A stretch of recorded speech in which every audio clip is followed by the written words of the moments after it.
ప్రపంచ chess championship ను యువ గ్రాండ్ మాస్టర్ దుమ్మరాజు గుకేష్ ఓటమితో ఆరంభించాడు. నిన్న సింగపూర్ వేదికగా మొదలైన ఈ మెగా ఈవెంట్ తొలి గేమ్లో చైనాకు చెందిన డిఫెండింగ్ ఛాంపియన్ బింగ్ లిరెందే పైచేయింది.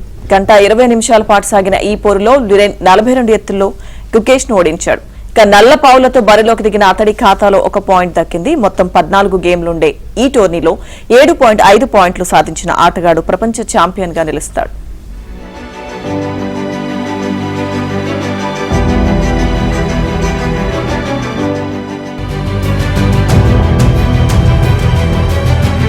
గంట 20 నిమిషాల పాటు సాగిన ఈ పోరులో లిరెన్ 42 ఎత్తుల్లో గుకేష్ ను ఓడించాడు. నల్ల పావులతో బరిలోకి దిగిన అతడి ఖాతాలో ఒక పాయింట్ దక్కింది. మొత్తం 14 గేమ్లుండే ఈ టోర్నీలో 7.5 పాయింట్లు సాధించిన ఆటగాడు ప్రపంచ ఛాంపియన్ గా నిలుస్తాడు.